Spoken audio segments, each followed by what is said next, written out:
It is often said that truth is the first casualty in any war. Propaganda, disinformation, and outright lies have always been dependable tactics to win hearts and minds. But in a world filled with millions of connected cameras on smartphones, street corners, dashboards, and satellites, it's increasingly possible for anyone who's online to root out the real story. It's called open source intelligence, and our science correspondent Miles O'Brien met some of the people using it to lift the fog of war in Ukraine. It's spring break, and University of Alabama Birmingham sophomore Justin Peden is savoring some downtime with friends in the Florida Panhandle while thinking about a war more than 5,700 miles away. I wanted to pull the curtain back on the world, and I'm so sheltered. So many of us are sheltered, and to expose them to what is going on out there. 8 years ago, when he was all of 12, Russia's first push into Ukraine piqued his curiosity. He gravitated virtually to a place he's never been and got to know people he has never met. Lots of them. I came to realize that they are just like me. Some of them are even adolescents at the time, just like myself. And this is not a story to them, this is their life. And now it's a big part of his.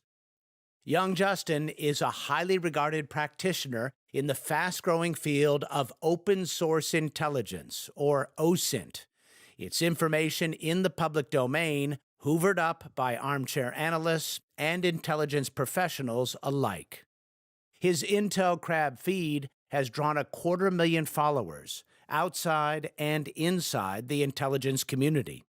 I never, ever in a million years could have imagined it would be so relevant as it is this current month, last month as well. In addition to cultivating a cadre of about 500 sources on the ground in Ukraine, mostly through Twitter, he combs the internet to gather information from flight and ship trackers, commercial satellite imagery, streaming webcams, and smartphone stills and video shared on Facebook, Instagram, and TikTok. It has been consistently uncovering some of the biggest leads of this conflict and the lead up to it. Nick Waters is an ex-British Army officer and open source analyst at Bellingcat, a Netherlands-based nonprofit that harvests OSINT to publish investigative journalism. With the advent of smartphones, as well as social media and the internet, what we've done is created an incredibly powerful information network that pretty much anyone can use to discover what is happening in the world around them.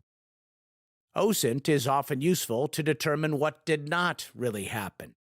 Right before the invasion, Russian separatists posted images purporting to show the aftermath of a fatal bomb attack aimed at them by the Ukrainian army in Donetsk. Media embedded with Russian separatist troops swooped in to cover the event. The armed forces of Ukraine blew up 2 improvised explosive devices on this highway. But the online crowd was immediately skeptical of the video. They noticed the vehicles had no license plates, saw no evidence of an explosion, and found the injuries to the victims highly suspicious. Nick Waters reached out to pathologists and explosives experts. A few days later, a detailed Bellingcat report concluded the cars were torched. The supposed shrapnel damage was more likely bullet holes, and the bodies had clear angular cuts and organs removed, evidence of autopsies. So basically, these people were already dead before they were put in this vehicle. So what we saw was an attempt by Russian-backed separatists to try and fake an incident. These kind of initial inconsistencies were identified by individuals online and were then confirmed by experts. Russia's attempt to create a false flag pretext for war was not a surprise to those who investigate disinformation and how it spreads. Jane Litvinenko is a senior research fellow at Harvard Kennedy School's Shorenstein Center.